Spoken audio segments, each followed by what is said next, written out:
ہوتا ہے عورت اس وقت سب سے زیادہ اچھی ہوتی ہے جب وہ سب سے زیادہ کپڑا پہنے ہوئے ہو. اور سنو، جو عورت جتنا زیادہ کپڑا اپنے جسم پر پہنے گی وہ اتنی ہی زیادہ سبھے اور تہذیب والی کہلائے گی، اور جس عورت کے جسم پر جتنے شارٹ کپڑے ہوں گے وہ اتنی ہی زیادہ سماج کے لیے کلنک ہوگی اور داغدار بنانے والی ہوگی.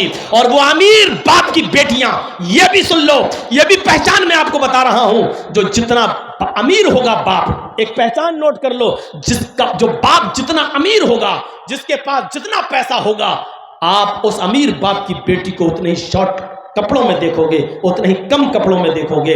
بازاروں میں پھرنے والی، اپنی ٹانگیں دکھانے والی، اپنی ران دکھانے والی، اسکرٹ پہننے والی اور بلاؤز پہننے والی لڑکیاں، جن کے جسموں پر جتنا کم کپڑا ہو، آپ سمجھ لینا کہ یہ اتنے ہی بڑے باپ کی بیٹی ہے، یہ اتنے ہی امیر باپ کی بیٹی ہے. کل تک یہ امیر لوگ ہم غریبوں کی لڑکیوں کو نچاتے تھے، اللہ نے ایسا عذاب نازل کیا ہے کہ آئے امیرو، تم امیر ہونے کے بعد بھی تم اپنی لڑکیوں کو فل کپڑا نہیں پہنا پا رہے ہو. ہم نے تمہاری لڑکیوں کو ننگا کر دیا ہے. جو چاہتا ہے تمہاری لڑکیوں کو دیکھ رہا ہے، جو چاہتا ہے ان کے گال پر، ان کے ہونٹوں پر، ان کے پیروں پر، ان کی ران پر، ان کی کمر پر، ان کے جسم پر نظر ڈال لیتا ہے. ایک رکشہ چلانے والا، ایک حقیر درجے کا آدمی بھی تمہاری امیر کی بیٹی کو آنکھوں سے دیکھ رہا اور دیدار کر رہا ہے، اور اپنی آنکھوں کو سینک رہا ہے ان کے دیدار سے. اللہ نے یہ سزا دی ہے ان امیروں کو، ان کی بیٹیوں کو ننگا کر دیا ہے. یہ کڑوے الفاظ ہیں. چودھریوں تمہیں سننا پڑے گا، سرمایہ داروں تمہیں سننا پڑے گا، اگر تم سردار ہو اپنے سماج کے تو تمہیں سننا پڑے گا. یہ کڑوی بات ضرور ہے لیکن حقیقت ہے اور سچی ہے. تمہیں کیا، تمہارے باپ کو بھی سننا پڑے گا. جب تک میں اس کرسی پر بیٹھا ہوں، یہ پاور مجھے شریعت نے دیا ہے، اسلام نے دیا ہے، محمد رسول اللہ کے پاور نے سے ہمیں ملا ہے، قرآن و حدیث کی طاقت نے ہمیں دیا ہے، اور اس حق کو ہم سے کوئی نہیں چھین سکتا ہے. یہ مسجد کا چندہ ہو رہا ہے، کچھ لوگ چادر لے کر آپ کے بیچ جا رہے ہیں. آپ سے گزارش ہے کہ میری بھی کچھ بات رکھ لیجئے. حدیث کے الفاظ ہے کہ من بنا للہ مسجدن بنا اللہ لہ بیتن فی الجنہ، جو دنیا میں اللہ کا گھر بنائے گا مسجد، اللہ جنت میں اس کا گھر بنائے گا. یعنی جنت میں اللہ اس کا گھر بنائے گا. تو آپ سے گزارش ہے ڈسٹرب نہ کرتے ہوئے، دیکھیے یہ سب اچھی باتیں نہیں ہے کہ بیچ میں بولنا، حالانکہ تقریر کے بعد ہونا چاہیے تھا، لیکن اب آپ کو میں تھوڑا سا پرمیشن دے دیتا ہوں. اللہ کے رسول صلی اللہ علیہ وسلم جب اسپیچ دیتے تھے، بولتے تھے، تو صحابہ کرام اپنے سروں پر بیٹھی ہوئی مکھی بھی نہیں اڑاتے تھے. یہ ہم اور آپ کے کلیجے اور دل ہیں کہ بات کر رہے ہیں، ادھر نوٹ گنے جا رہے ہیں، کرنسی گنی جا رہی ہے، اور اس کی پیسوں کی آواز بولنے والے کے کان تک آ رہی. یہ ہمارے دل و گردے ہیں جو اتنا بڑا کارنامہ ہم انجام دے رہے ہیں. ورنہ اللہ کے رسول کے زمانے میں جب نبی بولتے تھے تو صحابہ اپنے سروں پر بیٹھی ہوئی مکھی بھی نہیں اڑاتے تھے کہ کہیں قرآن کی بات نہ نکل جائے، کہیں ڈسٹرب نہ ہو جائیں، کہیں ایسا تو نہیں کہ ہم قرآن و حدیث کی بات سننے سے محروم رہ جائیں. یہ سوچنے والی بات ہے. آئندہ جب جلسہ آپ کریے گا تو ان لیڈیز کو، عورتوں کو بہت دور ان کا انتظام کریے گا، اتنی دور کہ ان کی آواز جلسے گاہ تک نہ آ سکے. جب آپ اپنی عورتوں سے خوش نہیں ہیں، جب وہ گھر میں چپ نہیں رہتی ہیں تو یہاں چپ رہیں گی؟ آپ نہیں جانتے ہیں عورت کیسا ٹرانزسٹر ہے، یہ بند ہو ہی نہیں سکتا. ایک آم کے پیڑ کے نیچے دو عورتیں باتیں کر رہی تھی، ایک آم ٹوٹ کے گر گیا. ایک عورت بولی یہ کیسے گر گیا، اوپر سے کیسے گر گیا؟ دوسری عورت کچھ بتانے ہی والی تھی کہ آم خود بولا تم دونوں کی باتیں سن سن کے پک گیا، اس لیے گر گیا. تو یہ حال ہے عورتوں کا. اور جلسے کے بغل میں آپ نے ان کو لا کے کھڑا کر دیا. آج تو موقع ملا ہے ان کو اپنی ساڑی دکھانے کا، چپل دکھانے کا، پرس دکھانے کا. آج تو بتا رہی ہوں کہ ہم فلاں دکان سے لائے، تم بھی فلاں دکان پہ چلی جانا. آج تو موقع ملا ہے ان کو، اور اتنا اچھا موقع بیچاری کہاں مولانا جرجیز کی تقریر سننے میں لگائیں گی. اتنا اچھا موقع چھوڑ دیں گی. آج مچھلیاں نہیں بکیں گی تو کب بکیں گی؟ دیکھ رہے ہیں، وہ سمجھ ہی نہیں پا رہی کہ ہم بول کیا رہے ہیں. بس وہ اسکرین پہ دیکھنے آئی ہیں کہ ہاں کوئی ہے مولانا جو بولتا ہے، بس یہ سننے آئی ہیں. میری ماں بہنوں کو سن لو تھوڑا سا. اب تو سیریل دیکھتی ہوگی اس لیے سمجھ رہی ہوگی تھوڑی بہت میری بات. عورتیں آج کل سیریل بہت دیکھتی ہیں، اور سیریل دیکھ دیکھ کے ہی تو حکومت کر رہی ہے. ایک ناٹک بناتی تھی، آج منتری بنی بیٹھی ہے.